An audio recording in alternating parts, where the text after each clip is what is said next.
Não, ele está aí.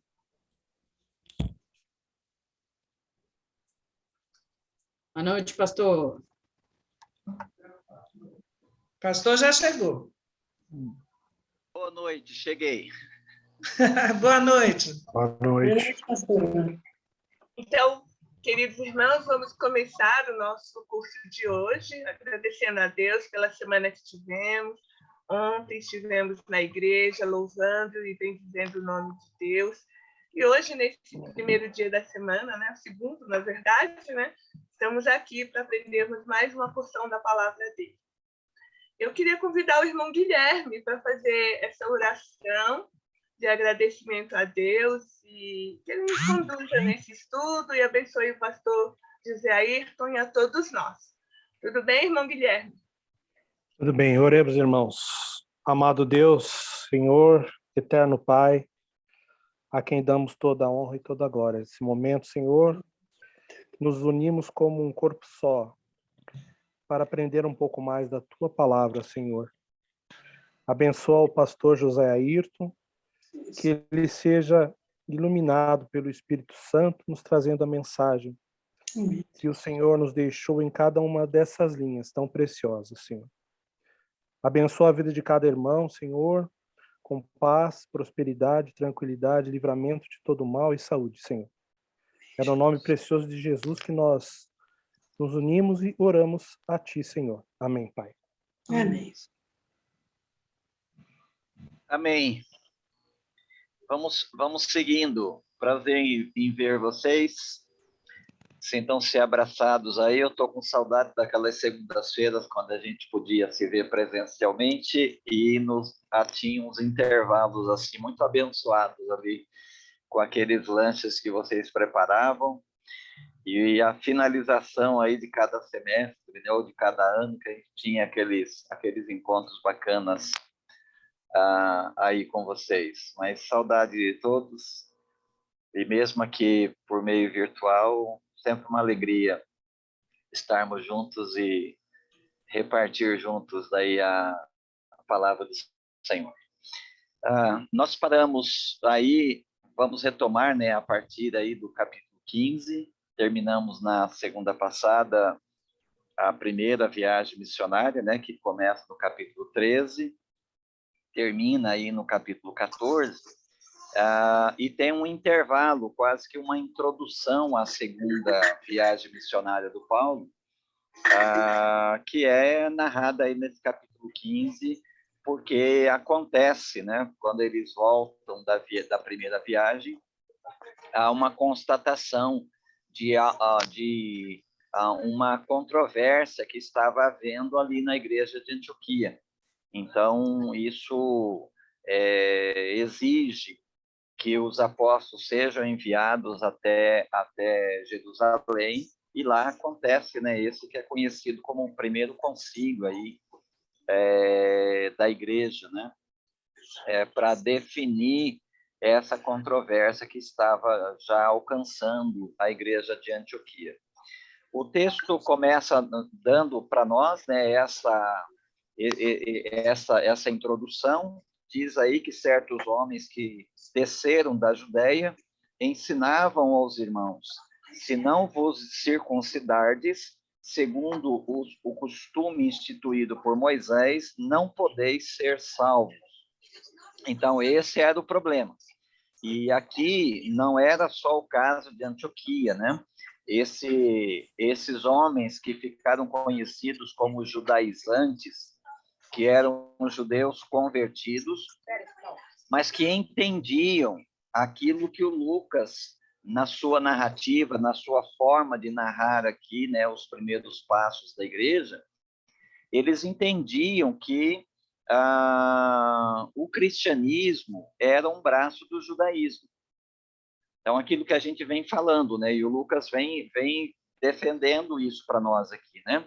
Inicialmente, sim, ali a igreja centrada em Jerusalém, sem uma perspectiva de sair dali, então correu-se o risco de a igreja se tornar, o cristianismo se tornar, sim, um braço do judaísmo, uma continuidade, um partido do judaísmo. Mas aí vem a perseguição no capítulo 8, o evangelho sai, né, segundo o próprio esquema do Lucas, em Atos 1:8, o evangelho sai para a Judéia e sai para Samaria. Quando o evangelho chega lá, então rompemos com esse domínio de Jerusalém. Tá? Então saiu de Jerusalém. Só que vamos para um outro risco, o risco de que em cada lugar onde esse evangelho é pregado, nascer uma igreja distinta, nascer um partido cristão, tá? Distinto, ou seja, quebraria toda a unidade da igreja. Por essa razão, o Jerusalém envia uma comitiva apostólica lá liderada, chefiada por Pedro, né, o grande expoente aí do colégio apostólico. E o Pedro, ele vai confirmar ali a situação, depois ele vai voltar para Jerusalém e vai lá se explicar diante do colégio apostólico que aquilo que ele viu lá em Samaria, aquilo que estava acontecendo ali fora de Jerusalém, era o mesmo que aconteceu conosco aqui no princípio. Então, ter uma certa tranquilidade. Isso tudo abre ainda a questão da evangelização dos gentios, porque esses que foram expulsos lá de Jerusalém, boa parte deles ainda pregavam o evangelho apenas para os judeus. Foram aqueles que não tinham, né, nacionalidade judaica, aqueles judeus de fala grega, que começaram a falar também a gregos, né, também a gentios, acerca do evangelho. Então, isso também precisou de uma certa confirmação vinda de Jerusalém, foi confirmada pelo Pedro, que não só confirmou ali que as conversões de gentios eram verdadeiras, mas também ele mesmo, né, foi o canal que abriu essa evangelização oficialmente, porque foi ele que foi chamado ali para a casa de Cornélio, né? E também, por causa disso, ele precisou se explicar ali em Jerusalém e mostrando ali para os apóstolos que Deus estava abrindo o evangelho também para os gentios. Então, isso tudo fez com que a igreja finalmente se tornasse aquilo que era profetizado no Antigo Testamento, ou seja, o novo povo de Deus não seria um povo nacional, né? O novo povo de Deus seria um povo formado por gentios e judeus, o que faria com que alguém pertencesse ao povo de Deus não seria a sua nacionalidade, não seria a sua identificação israelita, a sua descendência de Abraão ou ascendência de Abraão. O que faria alguém convertido, independente se ele era descendente de Abraão ou não, independente da sua nacionalidade, da sua cultura, era a fé em Jesus. O problema... Oi? A sua câmera está muito trêmula, está ruim de lhe ver. Tá, não, é que ela... Então arruma aí, porque eu não estou nem conseguindo me concentrar. Se eu tá... Ok, eu estava falando e tentando ajustar ao mesmo tempo para não interromper a aula, mas agora já reapareceu aqui para mim. Tá bom. Então, essa questão aí, né, do cristianismo ser um braço do judaísmo, ela foi um problema para os próprios apóstolos inicialmente, como a gente vê nessas conversas com o próprio Pedro, a própria dificuldade que o Pedro teve de entender o chamado de Deus para ir lá evangelizar na casa de Cornélio. Os apóstolos, né, inicialmente ficaram meio que bronqueados com o Pedro. O que você foi fazer, né, sendo judeu, o que você foi fazer na casa de gentio? Depois eles ficam mais tranquilos, mas o problema não é resolvido. O problema vai ser, parece, finalmente resolvido aqui no capítulo 15. Mas o capítulo 15, ele é introduzido de uma forma a dizer para nós que mesmo que esse problema tenha sido resolvido, havia sim pessoas dentro da igreja que continuaram entendendo que o cristianismo é um braço do judaísmo. E é isso que eles colocam aqui. Esses homens que descem da Judéia, esses homens que vêm lá de Jerusalém, eles entendem que não é suficiente apenas crer em Cristo para ser salvo. Você precisa crer em Cristo, mas converter-se ao judaísmo. Você precisa se tornar um prosélito do judaísmo, além, né, acrescido a crer em Cristo. Então, é Cristo mais a lei de Moisés. Cristo mais os costumes de Moisés. Isso faria o verdadeiro cristão aí, no entendimento desses homens. Isto era aí uma questão muito difícil de se resolver. O Paulo e o Barnabé estão prontos e aptos para advogar o fato de que Cristo é suficiente, mas eles são os acusados aqui. Então, eles não podiam falar por si mesmos. Então, eles são encaminhados até Jerusalém, e esse encaminhamento que a igreja faz, né, deles para Jerusalém, mostra novamente aquela questão. Embora, de um lado, a igreja tinha que sair de Jerusalém, ela não podia ficar presa ali, porque corria o risco de se tornar um braço do judaísmo, o oposto também era perigoso, ou seja, a gente resolver as coisas do nosso jeito, do lado de cá, e ignorar Jerusalém. A igreja de Antioquia, embora seja a primeira igreja formada por judeus e gentios, ela entende que está debaixo da autoridade apostólica, que está centrada hoje, até então, estava centrada em Jerusalém. Por isso, uma controvérsia que a igreja, que ultrapassa os limites da igreja local, é encaminhada lá para Jerusalém, e eles depois vão receber a resposta de Jerusalém e vão acatar a resposta de Jerusalém. Esses homens não vão mudar de ideia. Os judaizantes criaram um movimento quase que de perseguição à missão de Paulo. Porque por todos os lugares por onde Paulo passou, evangelizando e organizando crentes em igreja, esses judaizantes iam atrás. Como eles vieram aqui em Antioquia, eles vão atrás das outras igrejas também. E por todos os lugares eles vão fazer isso. Corinto, por exemplo, o lugar onde nós mais temos evidência disso, né? Porque em Corinto, o Paulo escreve as 2 cartas lá, e dentro de alguns capítulos dessa carta fica claro que o Paulo tem uma demanda com esse tipo de ensino. Não é? As pessoas, esses homens, inclusive, eles até questionavam o apostolado do Paulo. O Paulo, por vezes, teve que defender o seu apostolado diante da igreja, por carta ou presente, ele teve que defender o seu apostolado, porque esses homens questionavam se Paulo era realmente um apóstolo de Cristo.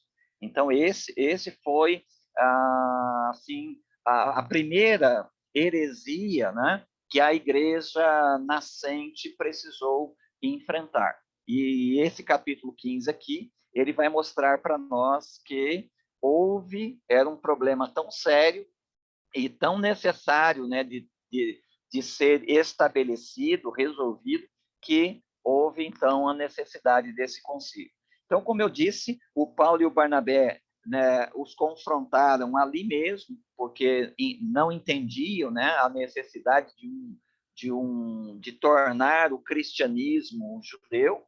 Eles confrontam ali esses homens em Antioquia, mas os irmãos entendem ser melhor que eles subissem, fossem enviados a Jerusalém, aos apóstolos e aos presbíteros, né? Por causa dessa questão. Eles vão, então, encaminhados, foram ali acompanhados pela igreja por um trecho do caminho, e passando pela Fenícia e por Samaria, relataram a conversão dos gentios. O Paulo foi pelo caminho, passando pelas igrejas, dando testemunho daquilo que havia ocorrido na primeira viagem dele, né? O mesmo testemunho, provavelmente, que o Pedro deu lá em Jerusalém e nas cidades samaritanas, depois de ter visto o que aconteceu na casa de Cornélio.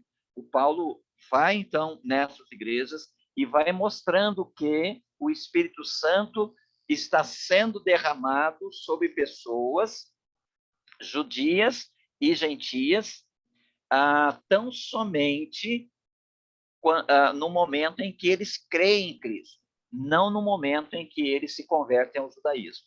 Então, esse derramar do Espírito Santo dessa forma é um grande elemento, né? Um elemento até definidor aí do que faz uma pessoa cristã. Então, se o Espírito Santo está sendo derramado quando elas creem, então uma pessoa se torna cristã verdadeira quando crê e não quando se torna prosélita do judaísmo. Quando chegaram a Jerusalém, foram recebidos pela igreja e pelos apóstolos e presbíteros, então relataram tudo o que Deus havia feito por meio deles, mas alguns do grupo religioso dos fariseus, veja, no meio da igreja de Jerusalém, havia homens crentes que não entendiam assim. Esses homens aí dos fariseus, que haviam crido, levantaram-se e disseram que era necessário circuncidá-los e mandar que obedecessem à lei de Moisés. Veja que isso vem lá de Jerusalém. Os apóstolos e os presbíteros reuniram-se para considerar o assunto. Então, começa aqui o concílio, agora só entre os apóstolos e presbíteros. Havendo grande discussão, Pedro começa a falar, porque o Pedro, como eu disse, é muito importante isso, que o próprio Pedro, que é um grande expoente aí do Colégio Apostólico, foi ele que teve a primeira experiência de ver o evangelho chegando aos gentios. Se não houvesse aquela ponte por meio de Pedro para o acesso aos gentios, o Paulo e o Barnabé aqui teriam tido muita dificuldade de terem a sua missão aceita diante do Colégio Apostólico. Mas o Pedro se levanta e relembra os irmãos aquilo que já havia dito lá atrás, né? Ele relembra os irmãos: bem sabeis que já há muito tempo Deus me escolheu dentre vós para que os gentios ouvissem da minha boca a palavra do evangelho e crescem.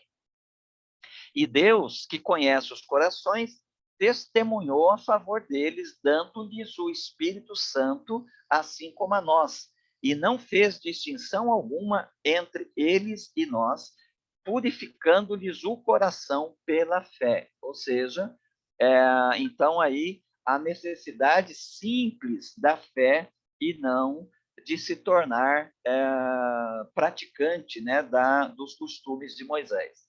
Agora, por que quereis colocar Deus à prova, impondo aos discípulos um jugo, ou colocando sobre os ombros dos discípulos um jugo que nem nossos pais, nem nós pudemos suportar? Ou seja, o peso aí da lei de Moisés, né, da salvação vinda por meio da prática da lei de Moisés. É um jugo que nem os pais, né, nem os apóstolos tinham conseguido suportar, ou seja, ninguém conseguiu ser salvo por meio da lei de Moisés. Era impossível ser salvo por meio da lei de Moisés. Então, era necessário que um outro caminho fosse aberto, que o verdadeiro caminho fosse aberto. E esse caminho foi aberto por meio de alguém que nasceu sem pecado, praticou a lei do jeito que a lei exigia durante toda a sua vida, e sendo justo, não precisando então do salário do pecado, que é a morte, ele se ofereceu para levar sobre si o pecado dos outros. E nessa condição, ele morreu. Então, tudo aquilo que a lei não pôde fazer por nós, e nós não pudemos fazer em relação a ela, Jesus Cristo fez. E a lei cobrou de Jesus aquilo que legitimamente cobrava de nós, ou seja, a nossa morte. Então, Jesus morreu por nossos pecados. E uma vez que a nossa dívida foi cobrada dele, logo, nós não temos mais dívida diante de Deus. Estamos livres para sermos reconciliados, sermos aceitos por Deus, sermos adotados como filhos na grande família de Deus. Pelo contrário, conclui aí o Pedro, né? Cremos que somos salvos pela graça do Senhor Jesus, do mesmo modo que eles. Então toda a multidão silenciou e passou a ouvir Barnabé e Paulo, e contavam quantos milagres feitos extraordinários e sinais Deus havia realizado por meio deles entre os gentios. Quando acabaram de falar, agora surge aqui o Tiago. Esse Tiago aqui, né, existem 4 Tiagos no Novo Testamento, né? Existe o Tiago, pai do Levi, existe o Tiago, filho de Zebedeu, irmão do João, existe o Tiago, existe um outro Tiago, e o Tiago discípulo, e o Tiago esse aqui mencionado, né? Esse Tiago aqui, a tradição cristã tem crido que ele é o mesmo Tiago que escreveu a carta que leva o seu nome. Ou seja, se esse Tiago aqui, e é bem provável que assim seja, é o autor da carta que leva o seu nome, então esse Tiago aqui é o meio-irmão de Jesus. Né? Ele é um dos irmãos de Jesus por parte de José.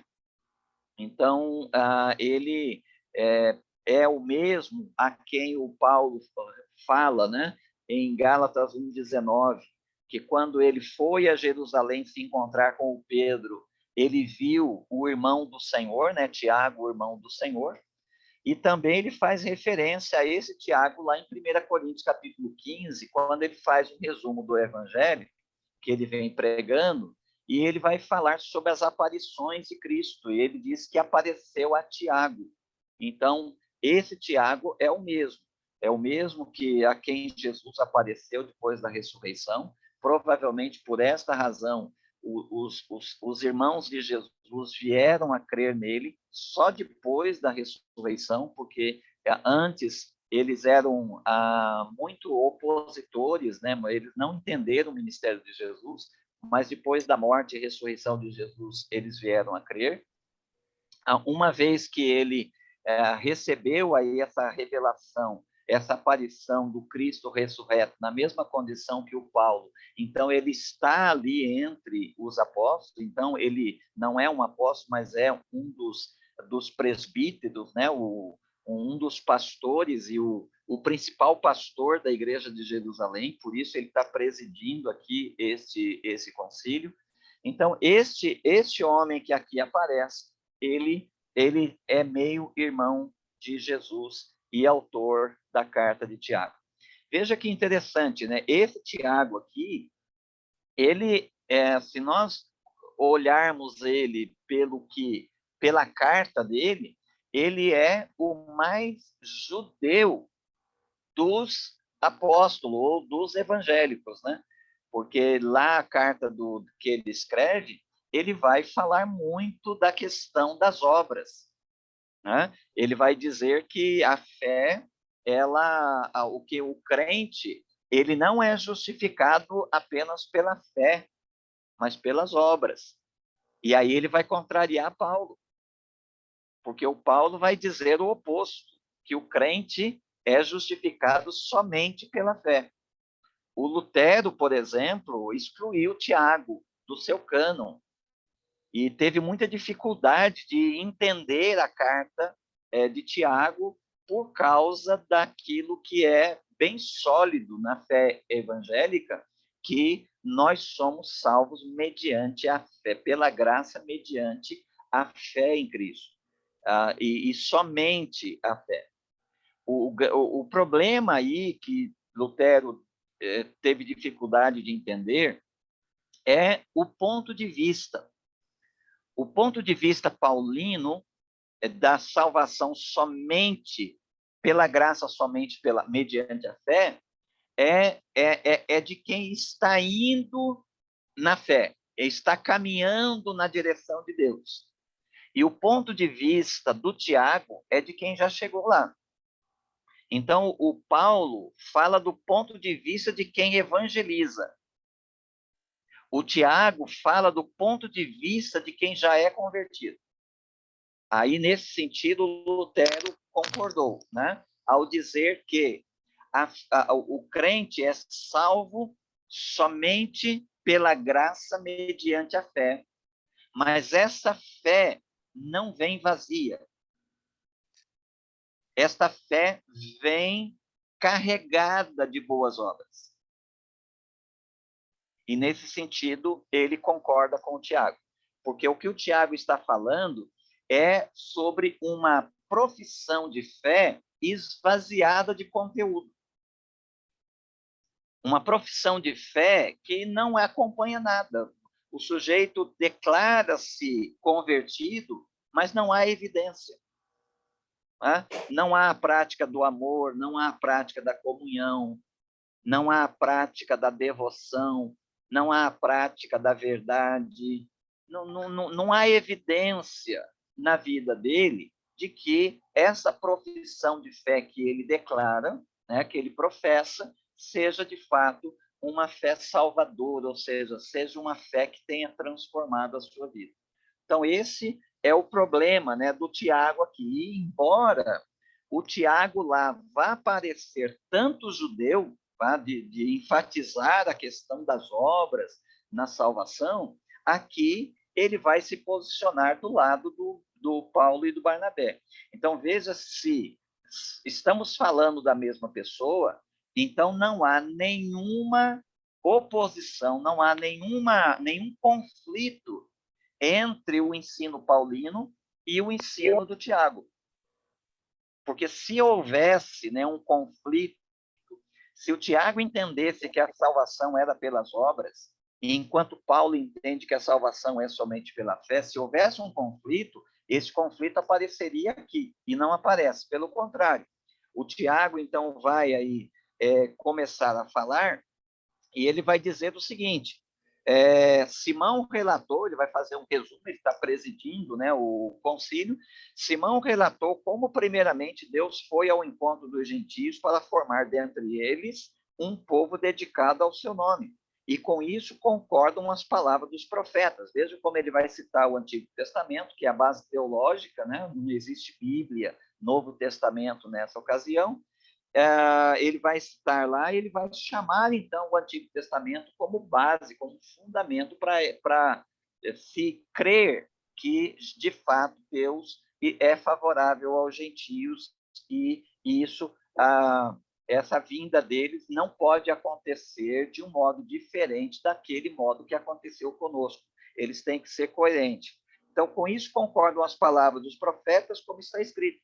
Depois disso, voltarei e reconstituirei a tenda de Davi, que está caída, reconstruirei as suas ruínas e tornarei a levantá-la para que o restante dos homens busque o Senhor, sim, todos os gentios sobre os quais se invocam o meu nome, diz o Senhor que fez essas coisas conhecidas desde a antiguidade. Por isso, penso, e aí a conclusão do Tiago, penso que não se deve perturbar os que dentro dos gentios se convertem a Deus, mas escrever a eles que se abstenham das contaminações dos ídolos, da imoralidade, da carne de animais sufocados e do sangue, ou seja, que tudo aquilo, resumindo, né, o sistema sacrificial, e não somente, né, o sistema de sacrifício, mas também as leis cerimoniais, né, que acompanhavam aí os sacrifícios de animais.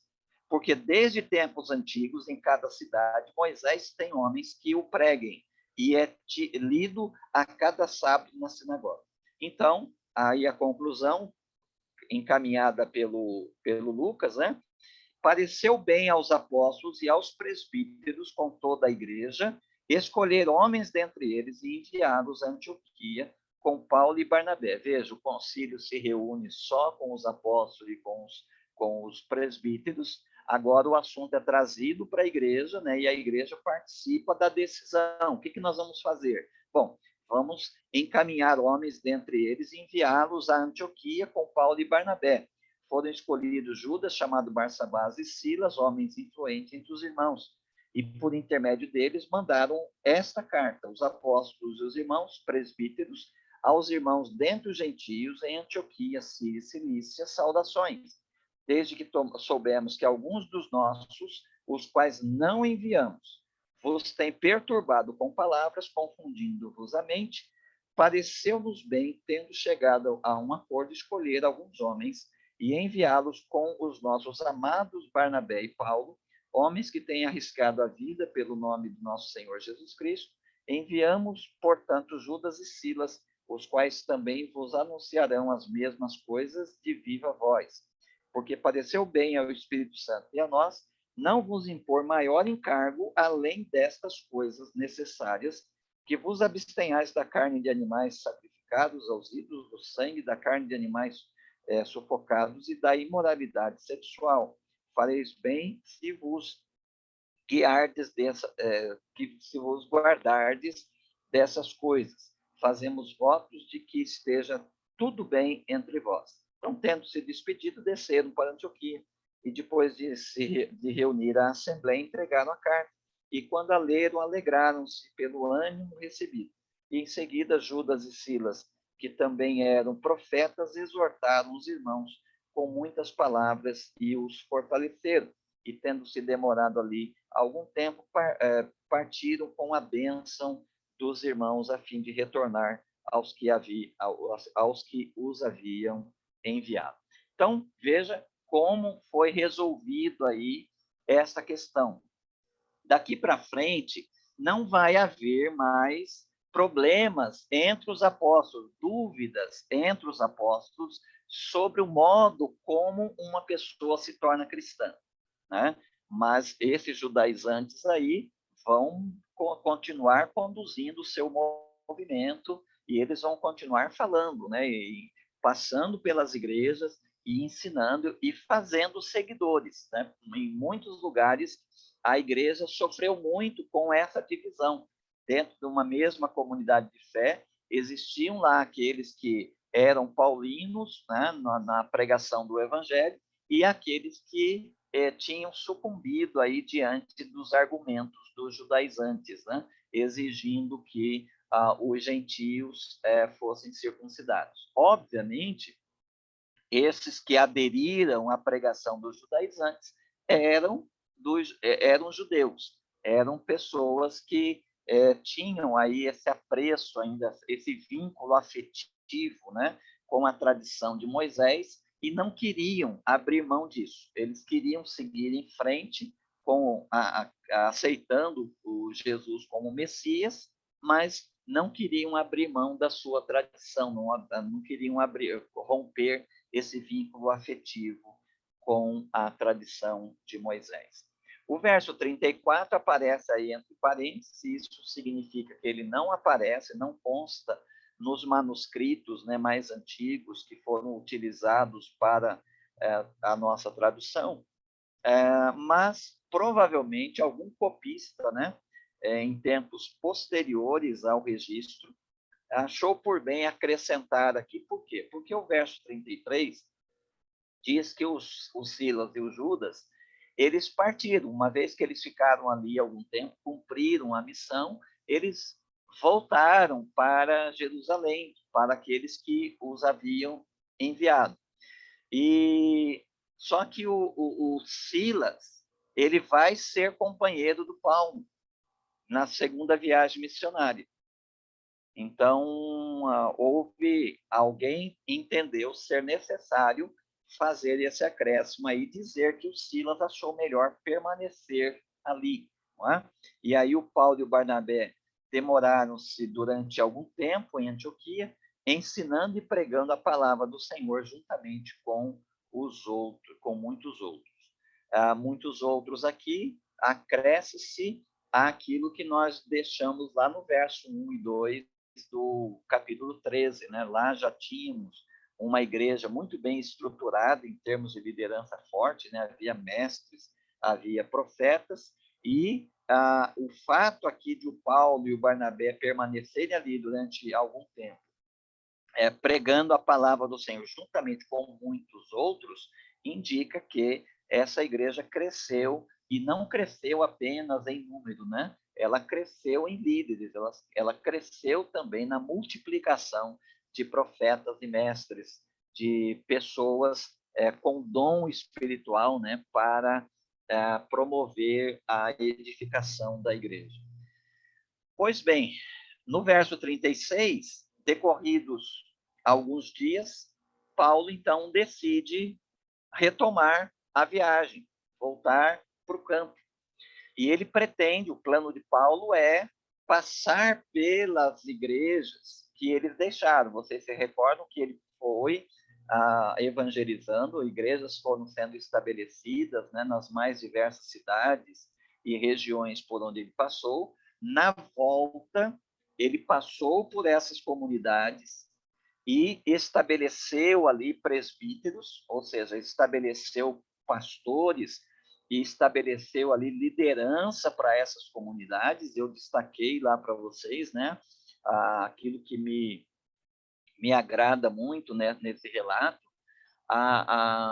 o tempo curto, né, entre uma pessoa ser evangelizada e ela já ser ordenada como presbítero, né? Obviamente não era só presbítero, os apóstolos estabeleceram liderança para essas igrejas. Então tem mestres, tem profetas, né? Mas quem preside a igreja são os presbíteros. Então, reunidos aí na palavra presbíteros estão os líderes, que essas comunidades recém-organizadas, esses líderes que já tinham maturidade para ocupar a posição de liderança na condução da igreja. Isso aí conflita um pouco com o nosso entendimento de 1 Timóteo capítulo 3, né? Porque lá o Paulo diz que um dos elementos que deve ser considerado na eleição de presbítero, né? E aí podemos acrescentar diácono, que é essa estrutura resumida, né, de todos aqueles que estão envolvidos no serviço cristão, estão dedicados, né, no trabalho da edificação da igreja. Ele diz que esses homens não podem ser neófitos. Dentre tantas outras características, eles não podem ser neófitos, não podem ser novos na fé. E aí, esse texto com aquele deve nos levar a definir o que seja neófito. O neófito não é uma pessoa nova convertida em função do tempo. O neófito pode ser um neófito com 40 anos de igreja. Ou seja, aquelas pessoas que se tornam membros da igreja, mas elas não crescem. Ou não crescem porque não tem discipuladores, né? A igreja não tem não tem essa prática, né, de gerar discipuladores, ou seja, de gerar os pais espirituais que não só vão gerar filhos, mas vão educar esses filhos, espiritualmente falando. Mas também por a igreja não ter um programa de ensino que foque o desenvolvimento, que foque o crescimento. Essas pessoas, às vezes, que se convertem, são batizadas, uma vez passada pela classe inicial ali, né, de preparação para o batismo, elas já vão para as classes, né, estudar coisas que crentes que estão lá há 40 anos na igreja estão estudando. Então, há um nivelamento. Uma vez que você se tornou membro da igreja, é como se nós disséssemos para essas pessoas, agora você tem que ser uma pessoa madura, né? Você tem que ser uma pessoa com o mesmo nível de maturidade, de construtos, né? De conhecimento, para você entender a linguagem, entender o que nós estamos estudando. E, obviamente, isso dificulta, né? Como você tentar ensinar uma operação de segundo grau para uma criança que está aprendendo ali as bases da matemática. Mas como a gente não tem, né, um programa que vise o desenvolvimento, a gente acaba fazendo isso. Qual o resultado disso? Algumas pessoas dessas, né, que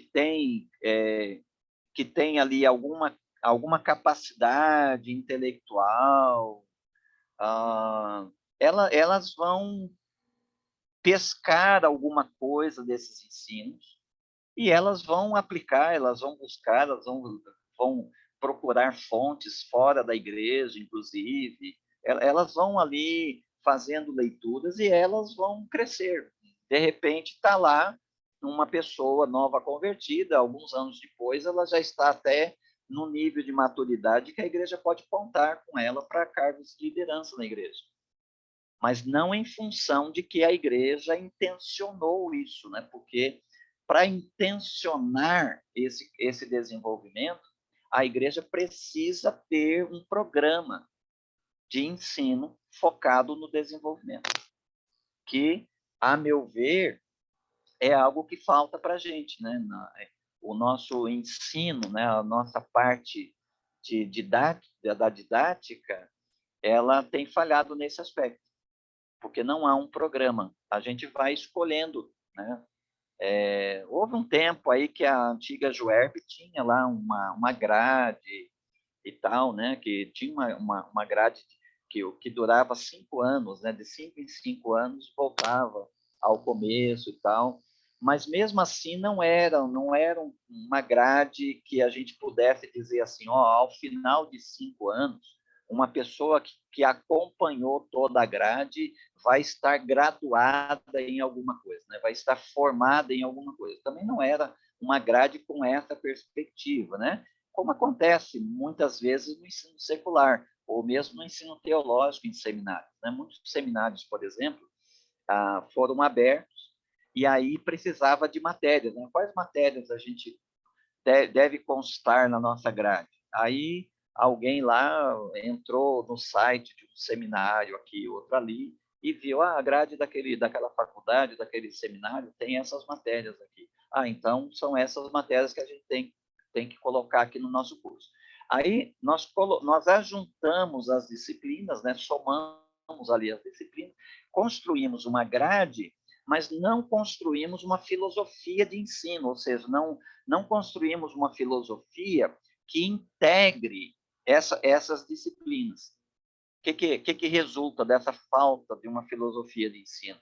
No final, você passou 4 anos, você teve diversas disciplinas, mas você não construiu nada porque não havia uma filosofia que integrasse essas disciplinas. E essa tem sido a falha dos nossos seminários, né?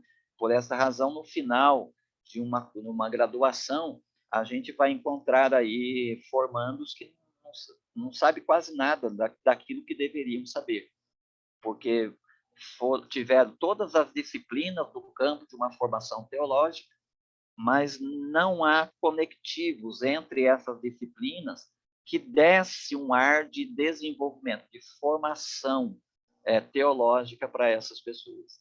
E, obviamente, essas pessoas vão ter muita dificuldade, né, de trabalhar essas disciplinas, de conectar essas disciplinas e desenvolver essas disciplinas na própria vida.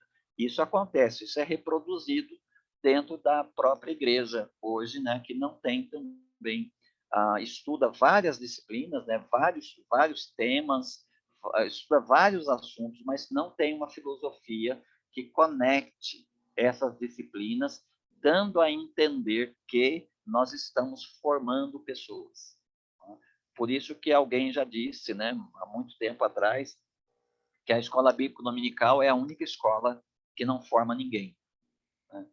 No final das contas, a gente não sabe o que a gente está fazendo ao ensinar, porque a gente não tem o objetivo de formar pessoas. E aí, então, a gente vai juntando disciplinas, mas sem ter uma filosofia de ensino. Ok. Essas pessoas, né, que agora foram colocadas aí como líderes, sim.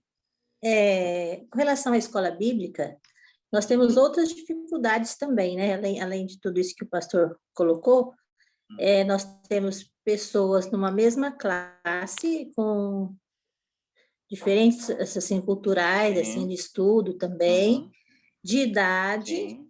Então você tem que mesclar tudo aquilo para dar um ensino que consiga atingir todas essas pessoas, né? E é uma aventura mesmo, assim, é um exercício muito grande para os professores, né? Para conseguir.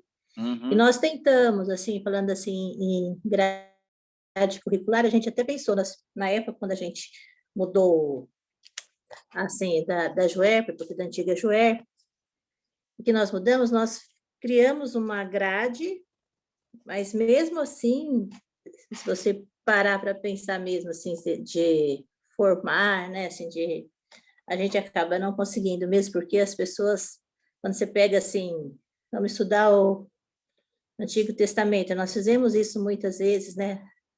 Mas as pessoas se cansavam, mas está só estudando o Antigo, por que não não vai para o Novo? Então, lembra que a Juerp tinha um trimestre no Novo, um trimestre no Antigo, e é difícil, né? Assim, mesmo que eu acho a maior dificuldade, além de tudo, é a diferença assim que as pessoas têm mesmo, né, de aprendizado.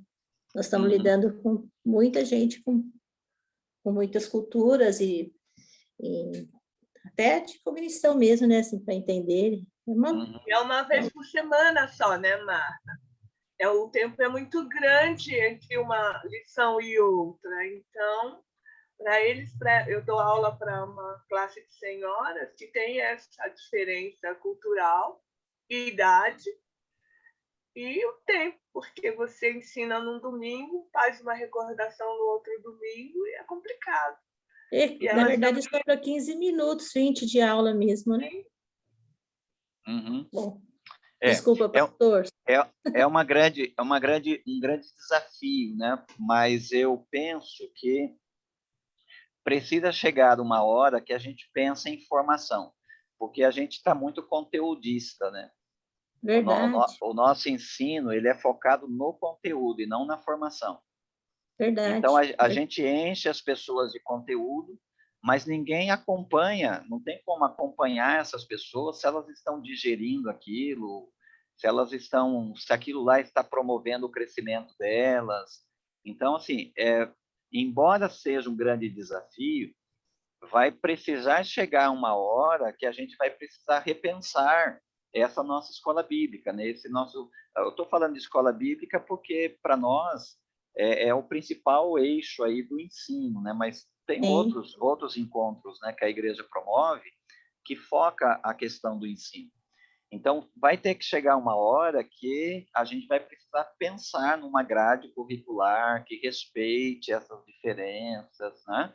Você vê, as igrejas, as megas igrejas norte-americanas, né, e obviamente a gente é muito influenciado pelos Estados Unidos ainda aqui no Brasil, as megas igrejas norte-americanas, a partir de Rick Warren, lá da igreja de Saddleback, na Califórnia, e outros tantos, né, como tem uma outra mega igreja que dita, né, não qualquer mega igreja, mas são mega igrejas que ditam padrões, né, de formação.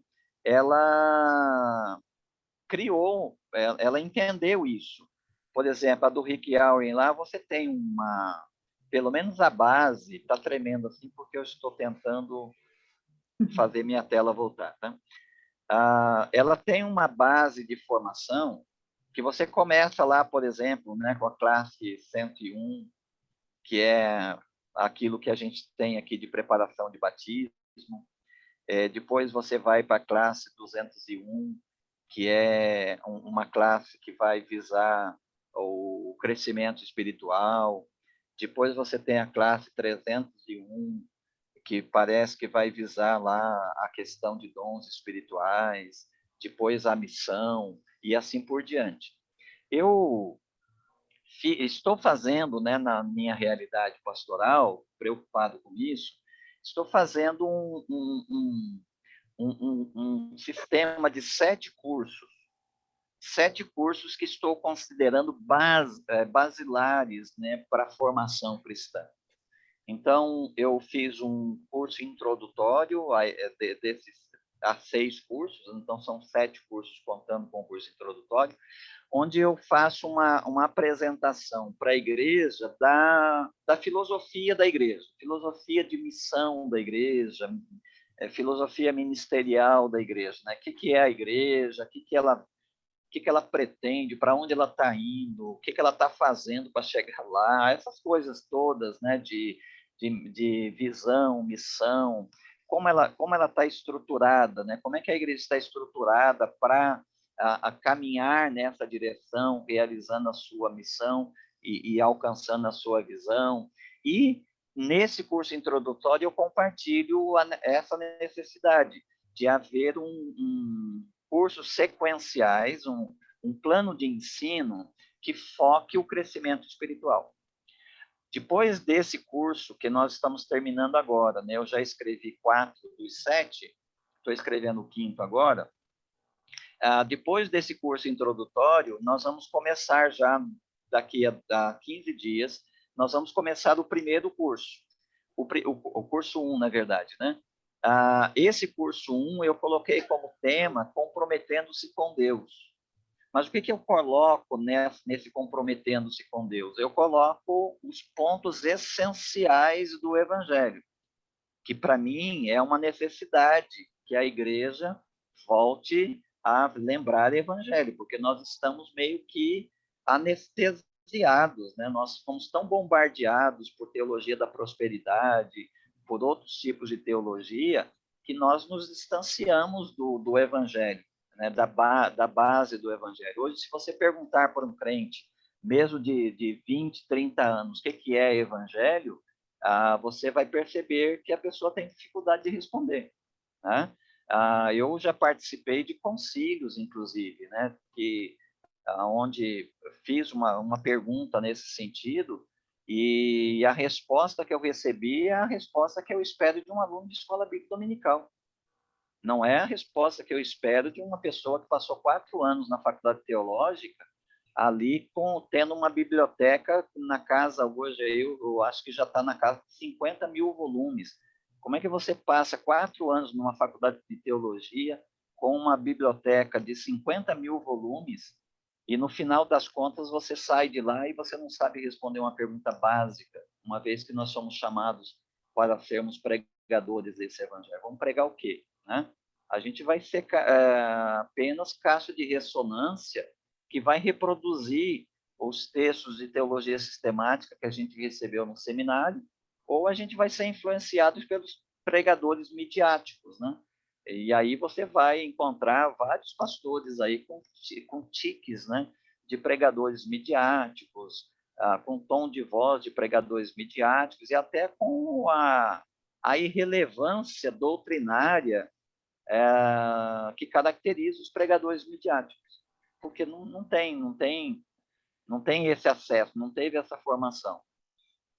Então, eu estou colocando aí nesse curso 1 esses pontos fundamentais para reapresentar o Evangelho para a igreja. Depois, o curso 2 é comprometendo-se com a família de Deus. É aí que entra a questão sobre batismo, ceia, a vivência, o que é um membro de igreja, né? O que se espera de um membro de igreja. Depois, o curso 3 é um compromisso, um desafio para esse crente se comprometer pessoalmente com o seu próprio crescimento, porque se você não diz que esse crente que chegou aí na sua igreja precisa crescer, ele não sabe. Ele acha que ser crente é se tornar membro da igreja. Então, precisa dizer para esse camarada que, olha, todo organismo vivo cresce e se multiplica. Então, e você é uma nova criatura e tal. E dizer para ele como é que, o que ele faz, né? Qual é a participação dele na busca do seu próprio crescimento espiritual. O curso 4 vai falar sobre o compromisso que todo membro de igreja saudável tem que ter, ou seja, todo membro saudável de igreja tem que estar comprometido com o crescimento da sua própria comunidade. E aí entra a questão dos dons espirituais, o emprego dos recursos que a gente tem, né, de talentos, recursos naturais e dons do Espírito, que a gente emprega, né, a serviço de Deus e a serviço da edificação da igreja. O 5º curso é um compromisso com a obra, com a missão de Deus no mundo, e aí um compromisso com a obra missionária mundial. E o 6º curso é um compromisso com uma vida de real adoração, onde eu desmistifico, né? Ou pretendo, esse curso eu não escrevi ainda, mas vou tentar desmistificar esse negócio da gente reduzir a adoração à parte musical da igreja. Ou, se não a parte musical, reduzir a adoração à liturgia. Então, a vida de real adoração é uma vida com todos esses compromissos aí. A pessoa está comprometida com Deus, está comprometida com a família de Deus, está comprometida com o seu próprio crescimento, está comprometida com a edificação da igreja, está comprometida com a missão de Deus no mundo. É esse crente, né? É esse perfil de crente aí que eu estou tentando apresentar ali para a nossa comunidade de fé. Todos esses cursos, eles são sequenciais e interativos, né?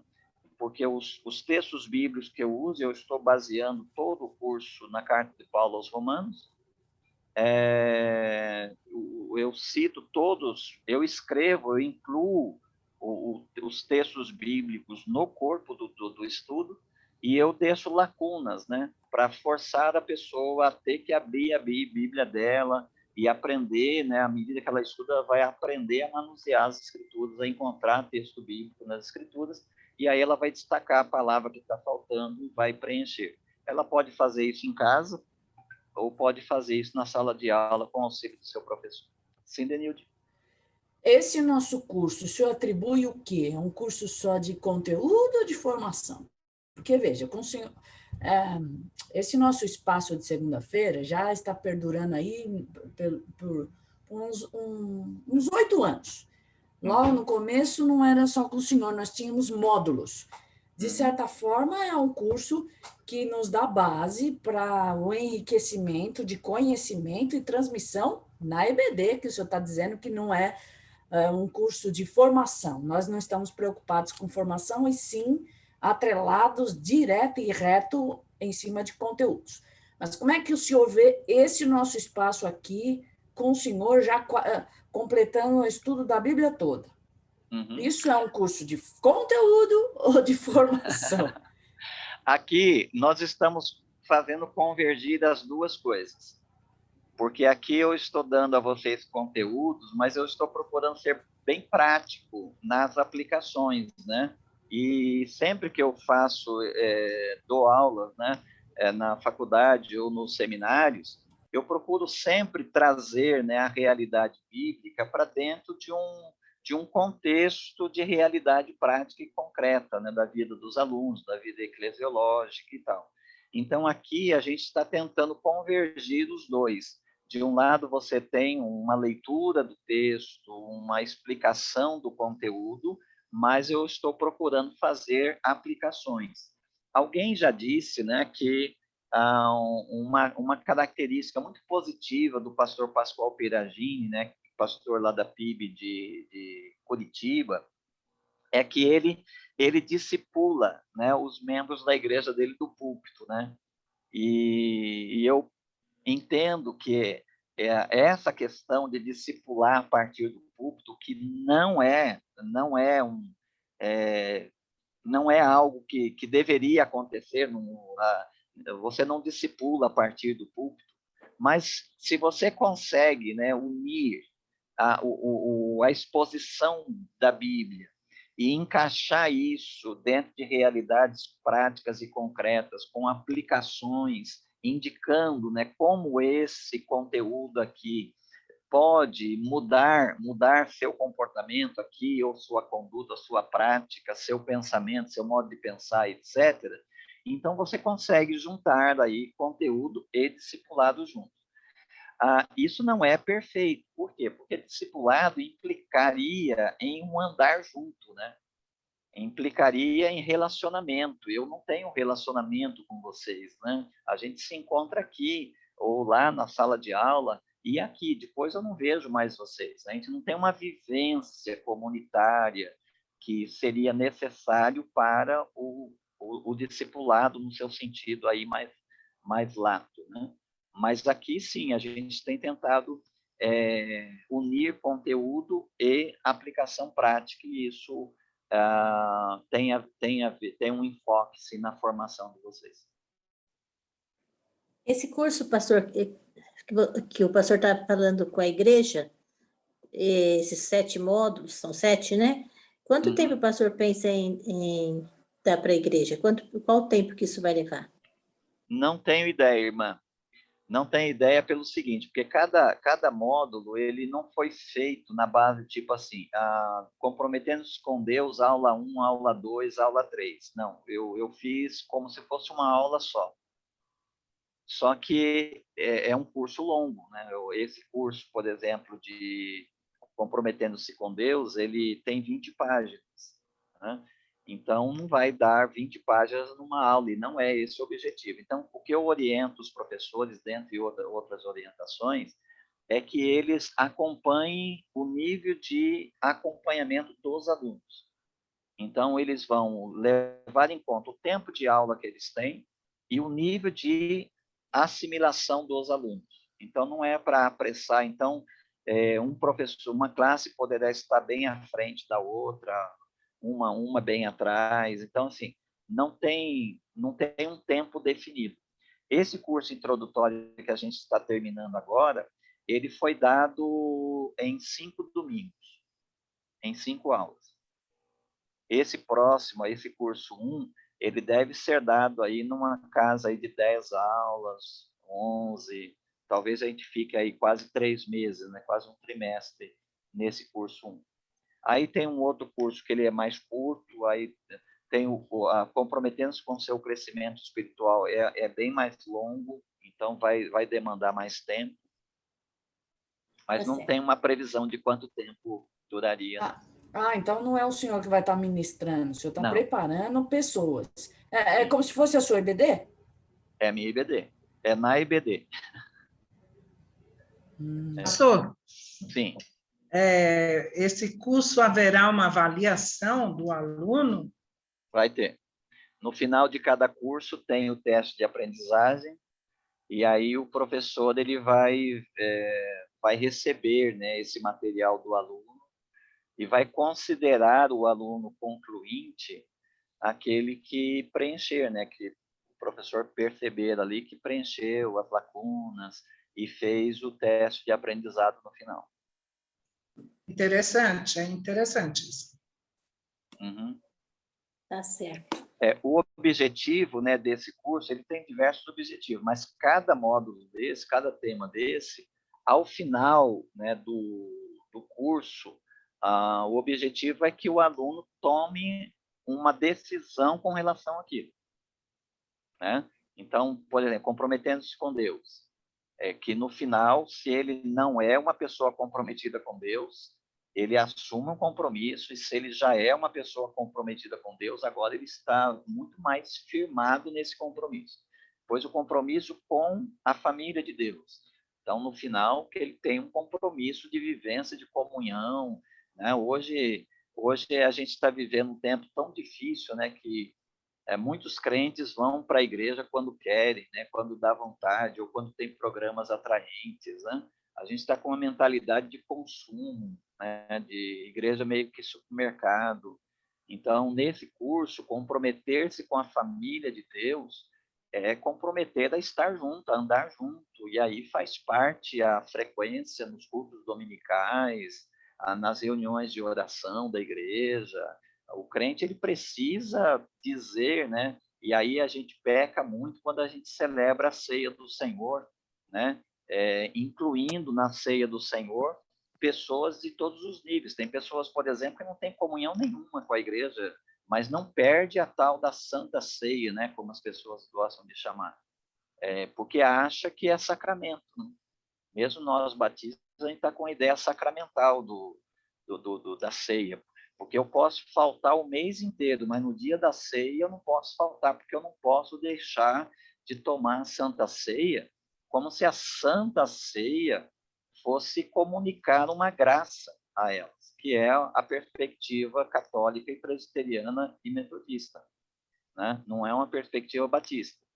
Mas nós hoje estamos tão perdidos, né, doutrinariamente, tão influenciados pelo evangelho midiático, que a gente tem na igreja pessoas, né, que chamam a ceia de Santa Ceia, que entende, né, que eu não preciso ter comunhão na igreja, eu só não posso faltar no dia da ceia. Tem crentes que ficam bravos quando não são avisados que a ceia vai ser celebrada naquele dia, porque ele não pode perder. Então, o que é a celebração da ceia, senão a nossa participação no corpo e no sangue de Cristo? Agora, se eu não participo, que direito eu tenho? Que vantagem eu tenho? O que eu celebro quando eu como o pão e o vinho e bebo o vinho com outros irmãos? O que eu estou celebrando ali? Eu estou celebrando o que os coríntios celebravam na época e que oportunizou Paulo escrever a eles lá no capítulo 11, dizendo, olha, tem várias coisas entre vocês aí boas que eu vos louvo por isso, mas nisso que vou dizer agora não vos louvo, porquanto quando vos ajuntais, não vos ajuntais para comer o corpo e o sangue do Senhor. Por quê? Porque não tinha comunhão. Um chegava uma hora, outro chegava depois, quem trazia a comida lá já se reunia com a patotinha, comia ali a patotinha, os escravos que tinham hora para sair do trabalho, para serem liberados por seus senhores, chegavam bem mais tarde, quando chegavam já não tinha nada. Então é isso. A ceia, ela celebra uma comunhão que não existe. Então a gente precisa até nesse aspecto, né, trabalhar essa questão hoje de uma reforma no evangelho, no que a gente prega, no que a gente ensina para a igreja, porque a gente está, inclusive, nessa questão de comunhão com a igreja, com o povo de Deus, o entendimento do que seja, né, a celebração da ceia do Senhor, nós estamos meio perdidos. Então, ao final de cada módulo desse, pretende-se que a pessoa assuma ou tenha já, reafirme, né, o seu compromisso, ou se não, que ela assuma um compromisso com aquilo que ela está recebendo. Tá certo. Ok? O pastor acha que... Posso fazer mais uma pergunta? Pode. Que surgiu ontem e eu fiquei curiosa. O pastor acha que no dia da celebração da ceia, assim, o fato dos irmãos os diáconos estarem de terno é relevante? Ou eles podem estar de camisa e calça normal? Isso muda alguma coisa na celebração? Não, isso vai do costume da igreja, né? Não existe nenhuma qualificação nesse sentido, né? Nem para o pastor, né? O pastor prega de terno e gravata, é um hábito da igreja, né? Tem pastor que não prega de paletó e gravata e prega a mesma coisa. O diácono também. É óbvio que eu sempre oriento os meus diáconos, né? Que no dia da ceia eles não venham lá com a camiseta, né, ralezinha, né? Que no dia da ceia que eles estejam um pouquinho mais adequados, mas usar paletó e gravata, essas coisas assim, vai do costume mesmo de cada comunidade de fé. Tá bom, é isso. Tá bom? Ok, então feito isso aí, o Paulo vai conversar agora com o Barnabé e vai planejar, então, a segunda viagem, que tem como objetivo passar nessas igrejas que eles já fundaram e que, na volta, eles haviam constituído aí a sua liderança. Eles vão agora repassar, né? Vão passar de volta nessas comunidades para fortalecer a fé dos irmãos. Então, veja que Você tem a evangelização, você tem o discipulado, você tem que ter liderança e discipuladora, né, para esses novos crentes. Essa liderança discipuladora é que vai ser a formadora de novos líderes, né, que vão ampliar os horizontes ministeriais e missionais da igreja, ou posteriormente vão substituir aqueles líderes que vão morrendo, né, ou vão tendo que deixar as suas funções. Então, é necessário que haja uma liderança formadora, discipuladora, para gerar líderes. E aí, a gente vai lá para o Efésios 4:11, 12, que mostra qual é a função dessa liderança discipuladora, né? Essa liderança presbiteral, qual é a função do pastor na igreja, né? O que o pastor faz? O que o presbítero ou os presbíteros de uma igreja devem fazer? O Paulo coloca lá que Jesus deu uns como apóstolos, outros como evangelistas, outros como profetas, outros como pastores e mestres, né? Com que objetivo? Né? A fim de equipar os santos, né? Os membros da igreja para a obra do ministério. Essa é a função do presbítero. Essa é a função do pastor. Essa é a função dos presbíteros da igreja, da liderança formadora. A gente não fica pregando, né, para essas pessoas ad infinito, né? Dominicalmente, as pessoas vão ali para ouvir o sermão do pastor. O pastor prega, as pessoas vão embora, uns criticam o sermão, outros acham que o sermão foi uma bênção e vão embora. No domingo seguinte, eles voltam, vão ouvir mais um sermão e o pastor fica ali. Tá. Dessa forma, a gente cria uma creche. Né? A gente forma uma creche, porque essas pessoas vão ficar sempre dependentes do pastor, sempre dependentes do sermão do pastor. Toda a instrução que elas tiverem na vida é aquilo que elas conseguem obter do púlpito no domingo.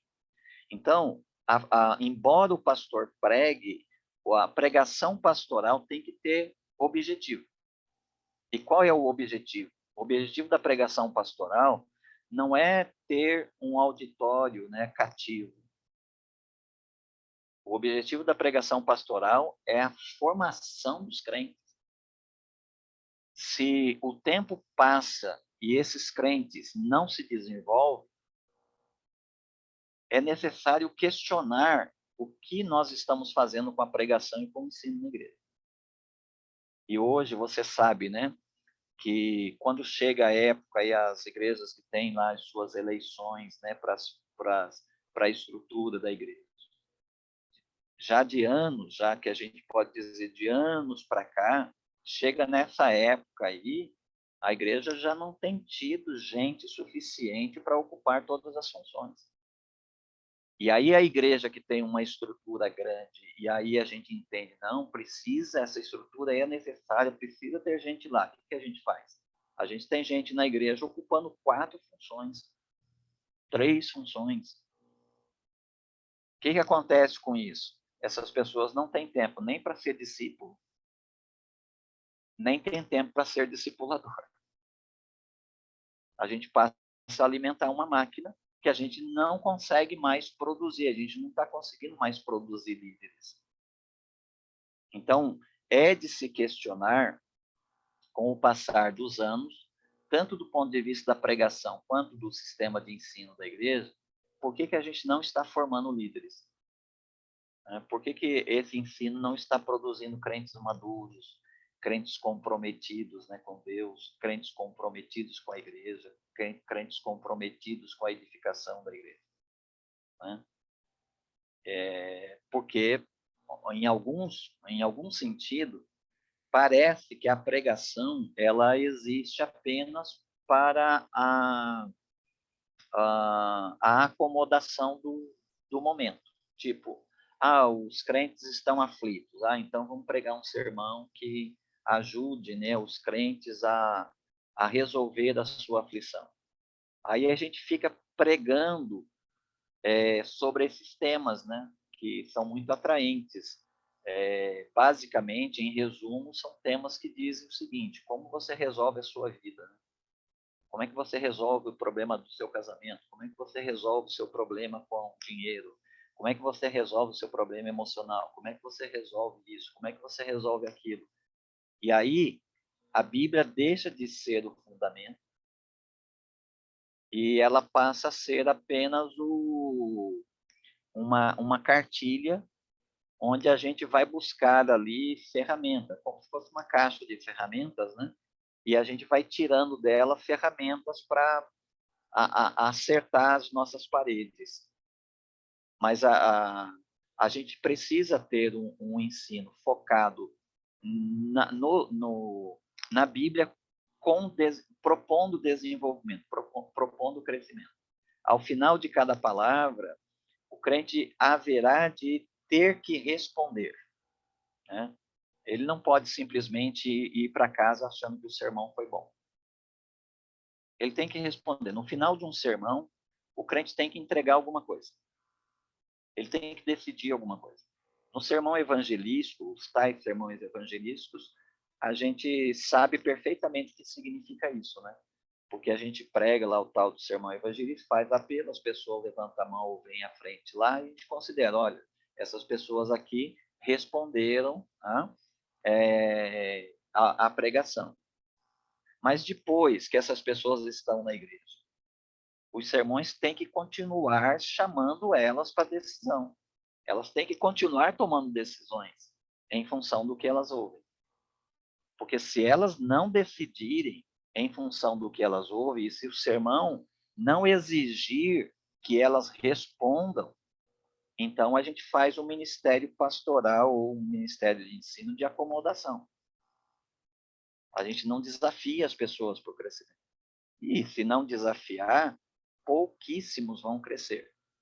E aí passa-se o tempo, chega uma hora que essa estrutura maior, se a igreja tem uma grande estrutura, ela ou a gente vai ter que fechar certas estruturas, parte dessas estruturas, ou a gente vai ter que ficar pedindo aí, irmão, eu sei que você já está ali, mas dá para você aceitar aqui também? Olha, você já está em 2, mas eu preciso de alguém aqui, você pode estar... Aí os irmãos vão se estrangulando, né? Para ocupar 3, 4 funções para dar conta da estrutura da igreja. Então, é necessário que todo o sistema de ensino, incluindo a pregação, tenha como objetivo provocar o crente a responder, a dar resposta a Deus. Ok. O Barnabé, ele diz... Sim, quem falou? Okay. O Barnabé... Pastor, não, sem interromper a sua iniciativa do assunto, a continuação, aliás, eu sinto esse problema na classe de EBD também, porque o aluno vai para a classe e ouve todo aquele esquema que o professor monta. Eu falo isso porque já dei aula na classe e senti essa dificuldade, porque na classe poderia ter uma oportunidade para preparar um aluno para substituir o professor, né? Preparar um aluno para que um dia ele seja capaz também de ser um professor de classe.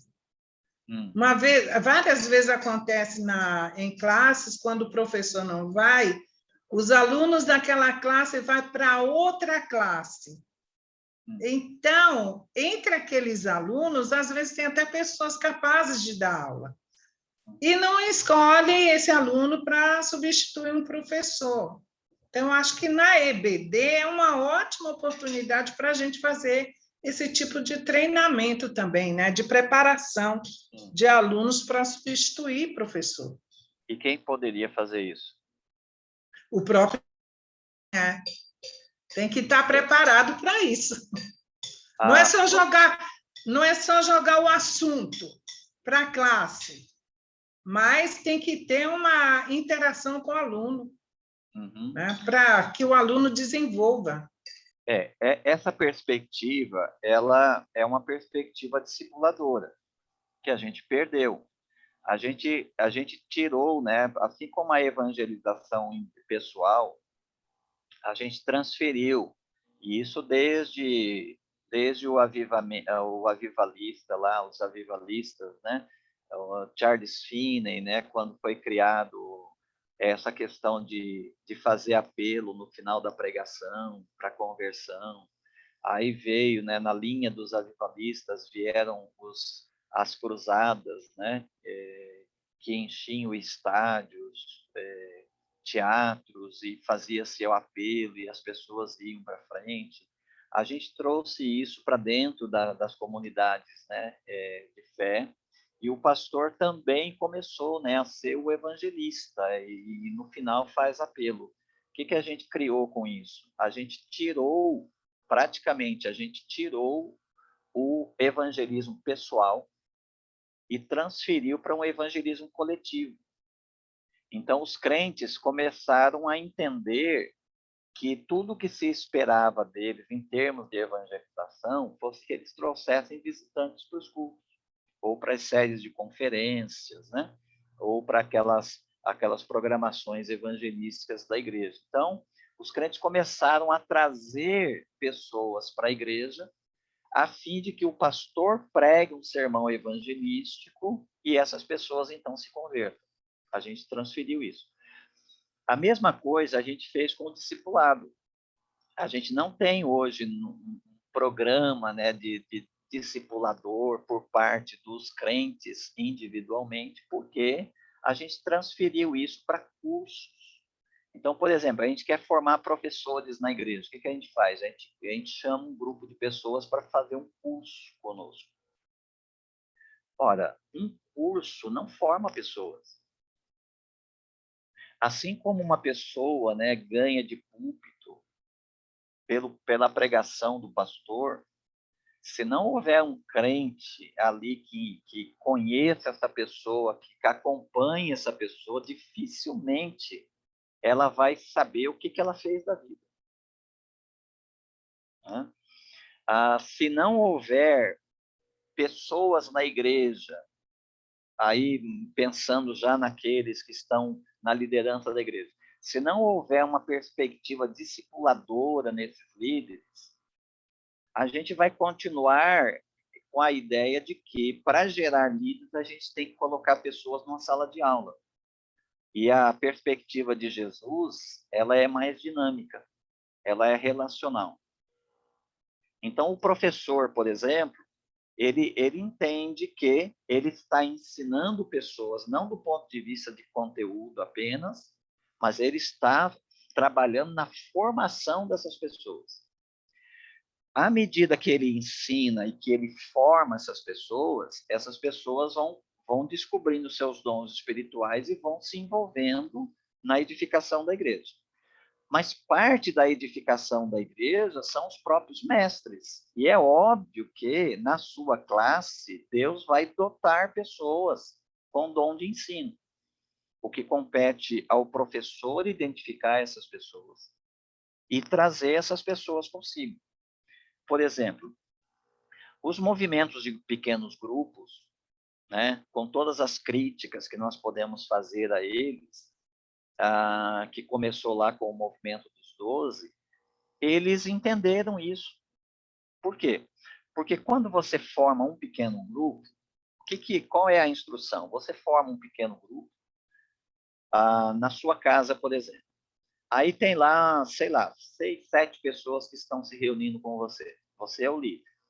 Só que você não começa a liderar sem um vice-líder, sem um líder auxiliar.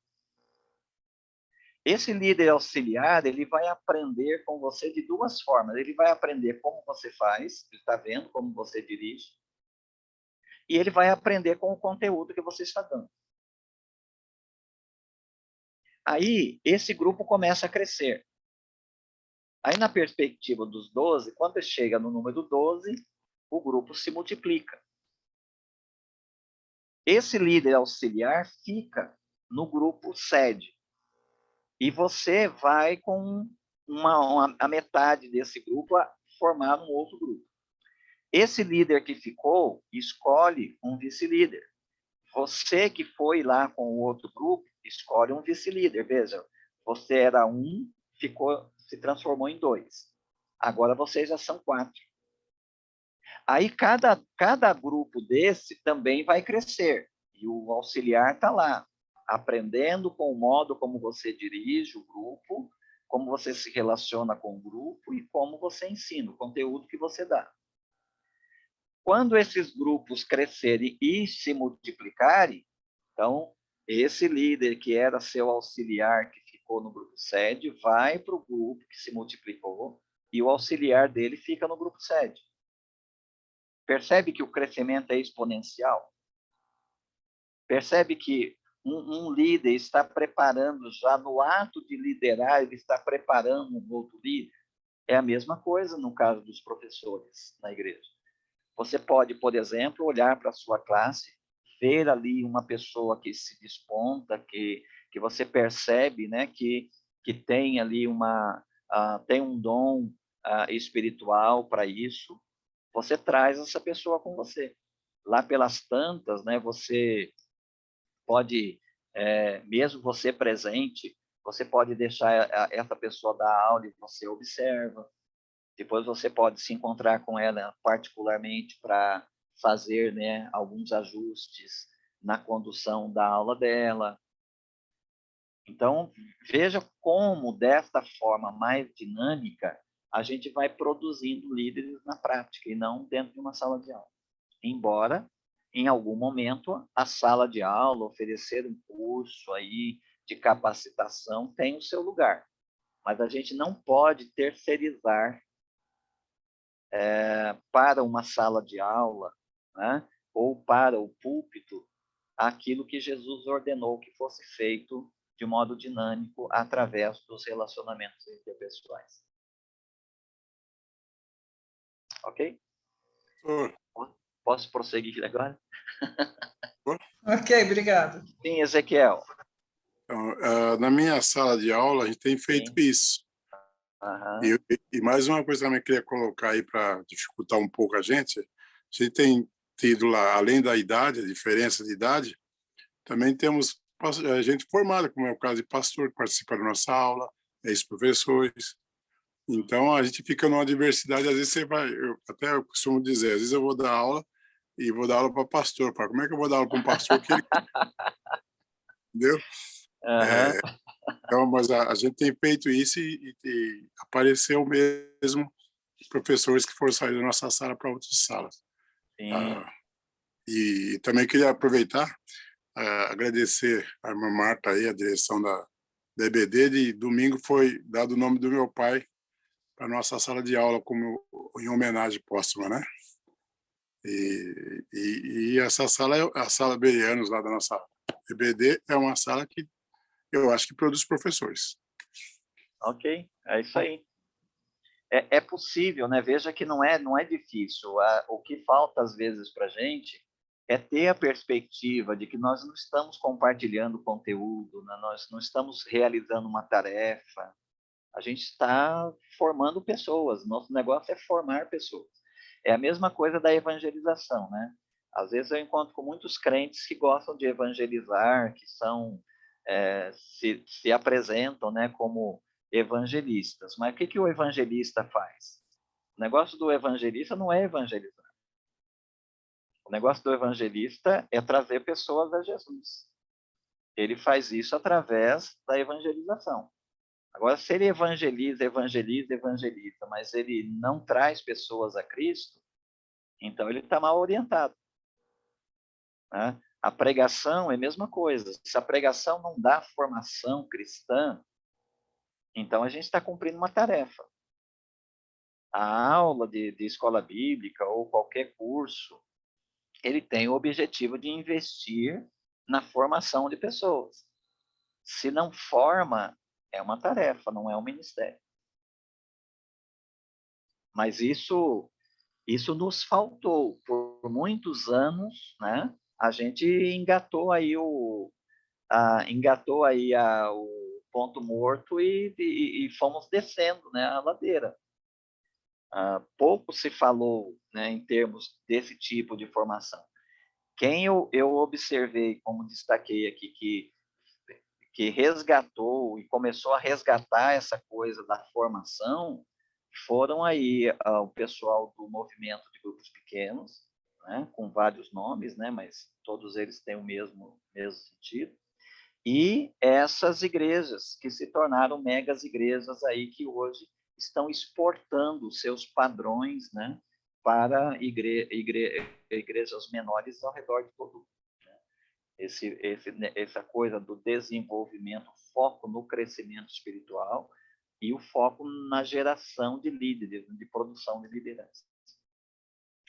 Aqui, por exemplo, né, a gente pode até destacar isso, não estava nos meus planos, mas a gente pode perceber que aqui, por exemplo, você tem uma multiplicação de líderes aqui, né, nessa narrativa. Porque aconteceu aí uma discordância do Paulo com o Barnabé. O Barnabé queria levar o seu primo lá, o João Marcos, que lá na Panfilha tinha abandonado a primeira viagem, né? E agora parece que o Barnabé convenceu o João Marcos, ou o João Marcos pediu, sei lá o que aconteceu, mas há um interesse do Barnabé de levar o João Marcos. E o Paulo discorda. O Paulo, como eu disse, ele é mais pragmático, né? Uma pessoa que falhou na primeira a viagem pode falhar agora e deixar a gente na mão. Então, ele não quis, e aí diz o texto, né, que a divergência entre eles foi tão grave que se separaram do outro. Então, houve aqui uma separação. Mas veja que interessante, o Paulo toma o Silas, e o Barnabé, que já está discipulando o João Marcos, toma o João Marcos. E aí amplia os horizontes missionários, porque sai o Paulo e o Silas para ver aquelas comunidades levantadas na primeira viagem, e essa segunda também vai dar uma expandida, vai alcançar novos campos, e o Barnabé e o João Marcos vão em outra direção. Nada nos é dito, né, acerca da direção, o ministério lá do Barnabé com o João Marcos, mas o que fica claro aqui para nós é essa multiplicação de liderança. Como é que se multiplica a liderança, né? Se multiplica nessa base relacional. O Barnabé está comprometido com o discipulado do João Marcos, o Paulo já pega o Silas aqui, que devia ser um dos presbíteros lá de Jerusalém, porque ele é uma das pessoas que foi eleita, né, para acompanhar o Paulo e o Barnabé de volta para Antioquia. E diz aqui, né, o nosso texto, que tanto o Judas quanto o Silas, eles eram profetas. E que eles ficaram um tempo ali em Antioquia, também fortalecendo, animando e fortalecendo os irmãos. Então, o Paulo pega uma pessoa um pouco mais madura, uma pessoa que ele não trabalhou diretamente, mas o Barnabé pega alguém que ele está insistindo. Apesar dele já ter tido uma decepção, veja, nós temos decepções com os nossos candidatos a discípulos, né? E temos que levar isso em conta. Às vezes a gente investe tempo, investe anos na vida de uma pessoa e ela falha conosco assim, de forma frustrante, né? Mas isso está contado. Temos que entender que alguns discípulos vão dar resultados assim sem maiores problemas, outros vão experimentar coisas como essa do João Marcos, de desistir no meio do caminho, mas depois ser recuperado pelo seu discipulador, né? Então, aqui você tem uma multiplicação de líderes, e você multiplica líderes, você multiplica o trabalho. A igreja não vai expandir, não é, se não multiplicar líderes. Então, ela precisa gerar novos líderes até para ela expandir.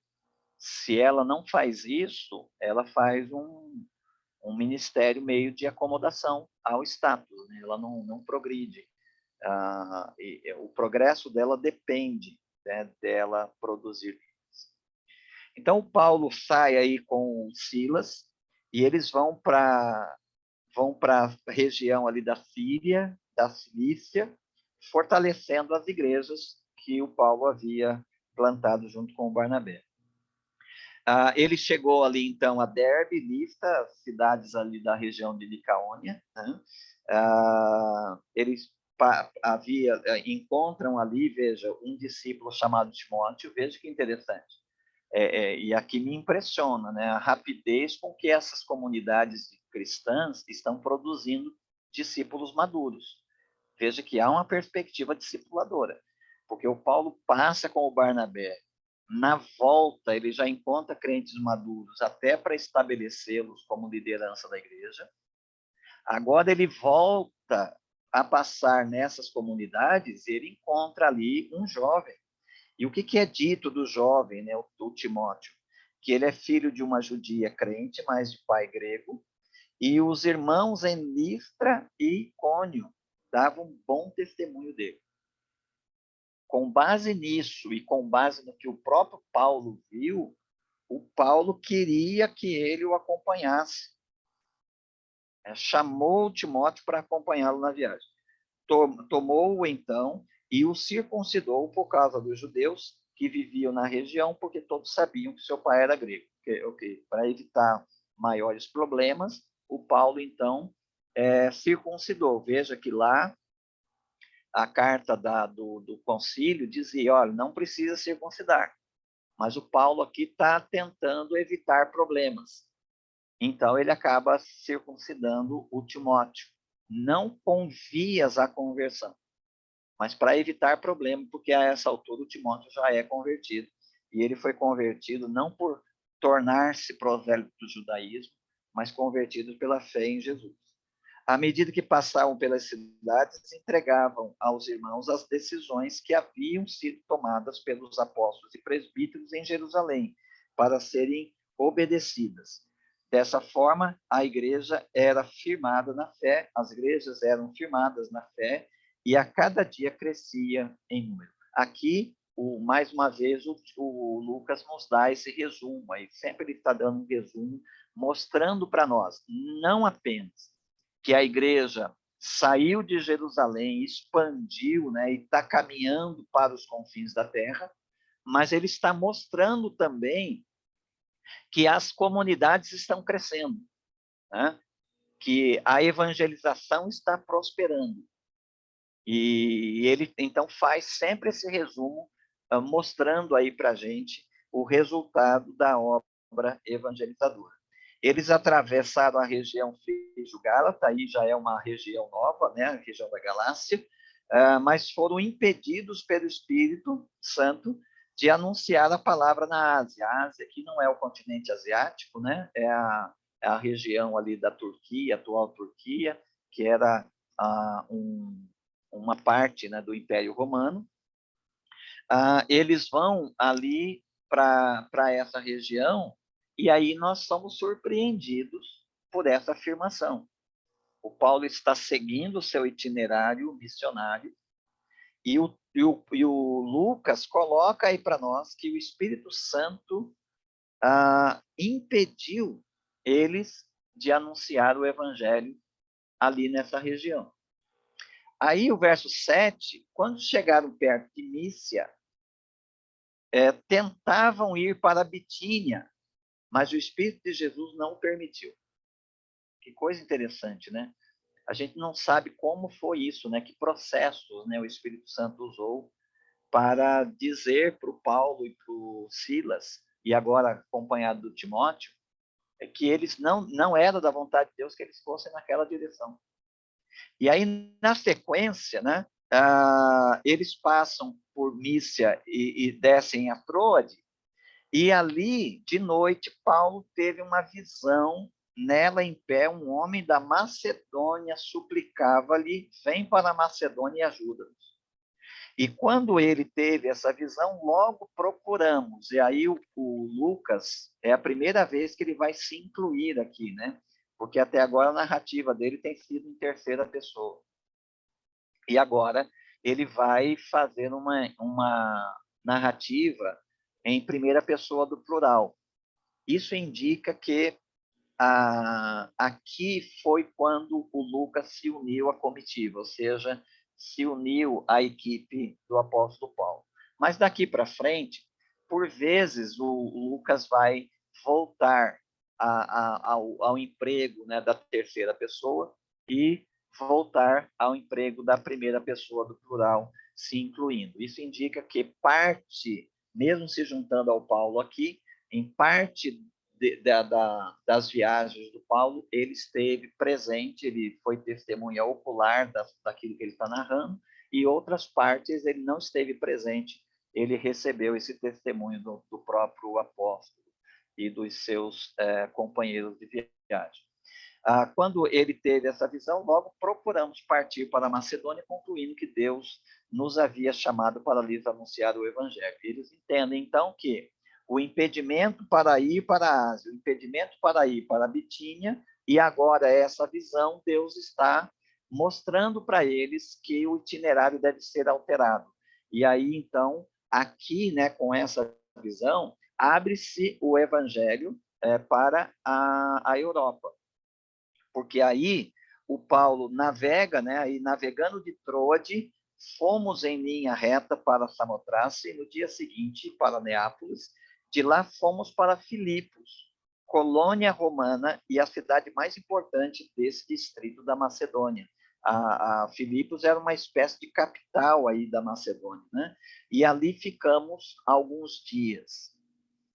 No sábado, veja, quando Paulo chegava numa cidade onde havia sinagoga, a preferência era que ele fosse para a sinagoga. Quando não havia sinagoga, então ele criava outros meios de iniciar a evangelização daquela cidade. Aqui ele fica sabendo que havia perto de um rio, à beira de um rio, próximo da cidade, um lugar de oração. E aqui, como eu venho dizendo para vocês, o Lucas, ele procura narrar experiências do Paulo que se assemelhem à experiência que o Pedro teve na primeira parte, né, do seu livro até o capítulo 12. Aqui, a semelhança do que está acontecendo aqui no nascimento da igreja de Filipos é exatamente Cornélio, lá no caso do Pedro. Porque lá no Cornélio, no caso do Pedro, também era um homem temente a Deus, um homem que jejuava, um homem que orava, mas não conhecia o Evangelho. Eu não sei explicar para os irmãos como é que é, né? Como é que é esse negócio, uma pessoa ter uma relação com Deus, de temor a Deus, de compromisso com Deus em termos de vida, vida correta, em termos de vida de oração, de prática de jejum. E no caso do Cornélio, né, ele até abençoava as sinagogas dos judeus. Não é? E aqui a descrição que se faz dessas mulheres que se reúnem à beira de um rio, fora da cidade, elas estão ali em oração.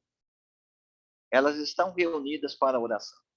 Eu não sei dizer, né, como é que é uma vida com Deus nesses termos, para a qual a gente olhe e ainda diga, falta evangelho, falta Deus aí.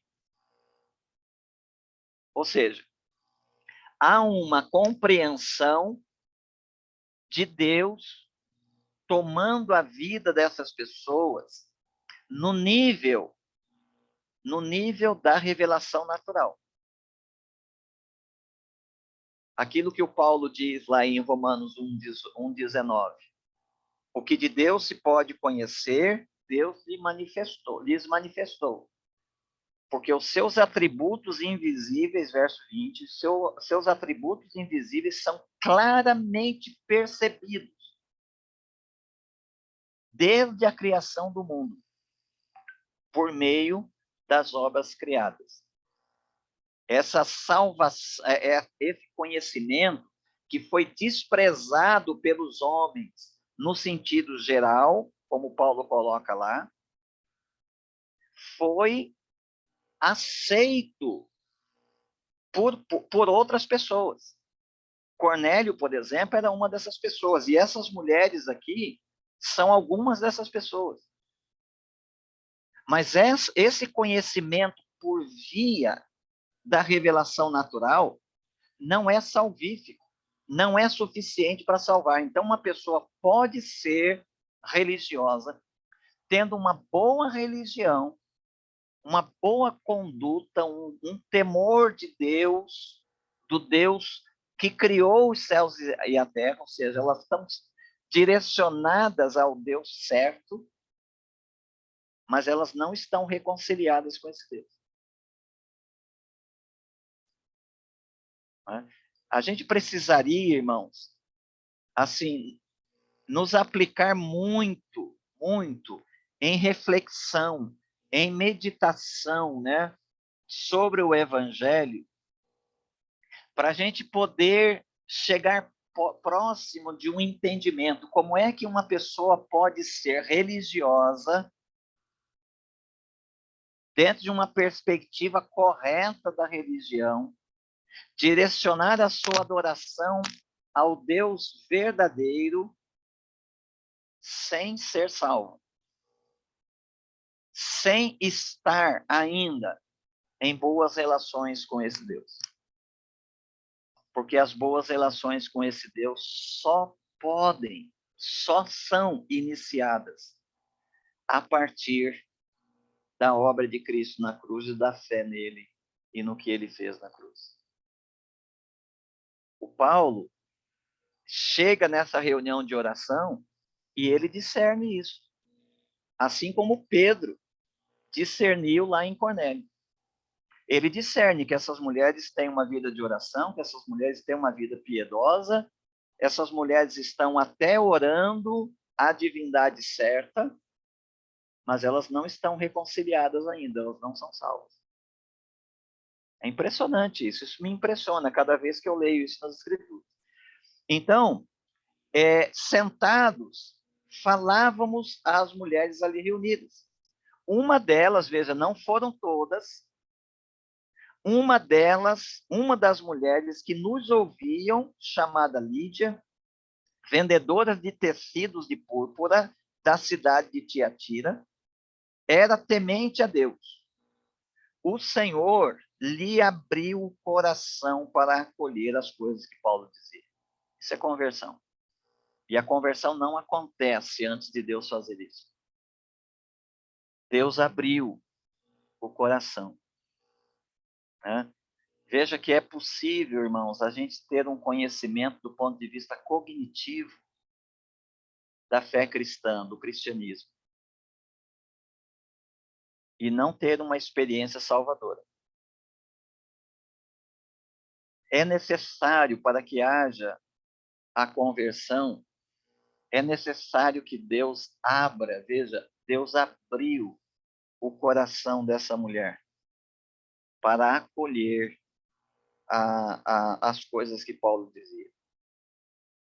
Tendo acolhido as coisas que Paulo dizia, foi batizada com as pessoas da sua casa.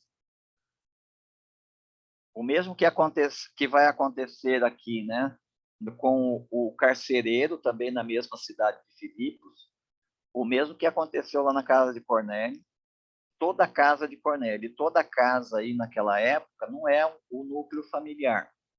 Toda a casa aí inclui os trabalhadores, né, os escravos, inclui os parentes próximos, né, as pessoas formavam pequenas comunidades, né, os clãs, né, formavam pequenas comunidades. E diz aqui que esta mulher, se abrindo para o evangelho, toda a sua casa foi batizada. E o que ela fez? Ela suplicou aos apóstolos que, se considerassem ela realmente crente no Senhor, que eles entrassem e permanecessem na casa dela. E nos compeliu a isso. E os apóstolos ficaram ali na casa da Lídia, dando a entender com isso que sim, que confirmaram que ela era crente no Senhor. Aqui nasce, na casa da Lídia, nasce a igreja dos Filipenses. Uma igreja que vai ser uma das que mais amaram na prática o apóstolo. Porque quando ele esteve preso, esta igreja foi a que não se esqueceu de mandar ao apóstolo a sua ajuda, né? O seu socorro. Então, nós temos aí o nascimento da igreja dos Filipenses, que nasce na casa da Lídia, nasce aí na casa dessa mulher. A sequência do texto vai mostrar, né, ainda um ministério continuado do Paulo e do Silas e do Timóteo aqui em Filipos, e depois eles vão seguir, né, para outros lugares, até o capítulo 18, verso 22, quando vai se encerrar a segunda viagem missionária do apóstolo Paulo. Ok? Eu paro por aqui, devolvo para Marta, eu acho que vai para Marta, e agradeço os irmãos pela atenção e pela participação. Hoje os irmãos participaram aí, teve um momento aí de maior participação de vocês, por isso a gente não andou muito aqui na nossa leitura dos textos. Vou passar para a Eliana, pastor, que ela vai encerrar. Okay. Nós aqui agradecemos, pastor, pela sua explanação aí do Evangelho para nós. Foi muito importante, muito gratificante estarmos aqui e começarmos a semana assim, aprendendo bem, né, da palavra de Deus. E agradecemos também a todos que estão presentes conosco nessa semana tão importante para o cristianismo, né, morte e ressurreição de Jesus, e orarmos, né, para que possamos ser melhores discípulos e discipuladores. Uhum. Eu queria pedir para o Cleiton fazer essa oração final, Cleiton.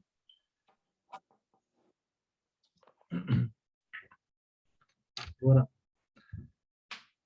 Pai amado, Pai querido, obrigado por esse dia, obrigado por esse estudo, esse compartilhamento de conhecimento do pastor. Esteja nos abençoando nessa semana. Amém. E nos proteja de todo mal, não só nós, mas como os nossos familiares e amigos. E esteja nos usando, Pai, onde o Senhor precisar. Eu te peço no teu filho amado Jesus. Amém. Amém. Boa semana a todos. Obrigada, pastor. Obrigado a vocês. Boa noite a todos. Boa noite. Boa noite, pastor. Obrigada. Tchau. Boa noite. Boa noite. Boa noite a todos. Boa noite, irmãos aí da PIB. Boa noite.